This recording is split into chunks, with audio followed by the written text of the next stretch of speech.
नमस्कार news headlines को स्वागत करुच्ची मु प्रभाकर। प्रथमे हेडलाइंस। मार्च 8 तारिख में मिलिबो सुभद्रा योजनार चतुर्थ किस्तीर टंका। बड़ घोषणा कले उपमुख्यमंत्री प्रभाती परिडा। केउ मानकु मिलिबो जानि नियंतु। शोक प्रकाश कले प्रधानमंत्री नरेंद्र मोदी। विस्फोरण रे चालीगला 8 जनक जीवन। चाषी को बड़ भेटी देले प्रधानमंत्री नरेंद्र मोदी। फेब्रुआरी 24 तारिख में मिलिबो पीएम किसान योजनार 22तम किस्तीर 2000 टंका। ओडिशार केते चाषी को मिलिबो जानि नियंतु। पाकिस्तान को लागिबो बड़ झटका। टी20 विश्वकप रु बाद पड़िबो पाकिस्तान दल। नाम्बिया ठारू परास्त हेले टी20 विश्वकप रु बाद पड़िबो पाकिस्तान टीम। आज आरंभ हो विधानसभार चलित अधिवेशन। आसंता 20 तारिख में बजेट उपस्थापना करिवे मुख्यमंत्री मोहन चरण माझी। संपूर्ण खबर। मार्च 8 तारिख में सुभद्रा योजनार टंका प्रदान करिवे मुख्यमंत्री मोहन चरण माझी।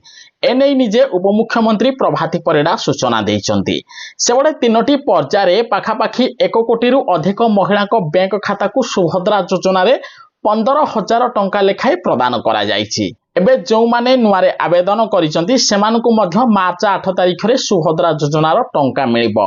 मार्च 8 तारिख रे जो मान पूर्वरु सुभद्रा योजना रे शामिल थिले केवल सेमानकु टंका मिलिबो नाही। जो माने नुआरे आवेदन करिसंती सेमानकु मध्य मार्च 8 तारिख रे सुभद्रा योजनार टंका प्रदान करा जिवो।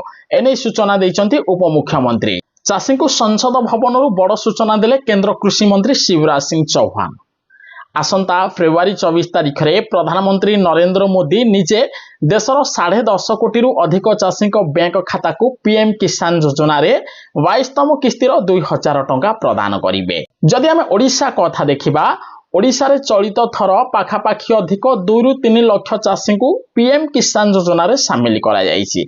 जदि आपण पूर्वरु पीएम किसान योजना रे टंका पाउ नाहंती किंतु नुआरे आवेदन करिसंती, आपण जने छोटो चाषी, आपणकर डॉक्यूमेंट सब सठिक रहिछि, तेबे आपण को चलित थर नुआरे पीएम किसान योजना रे टंका प्रदान करा जिवो।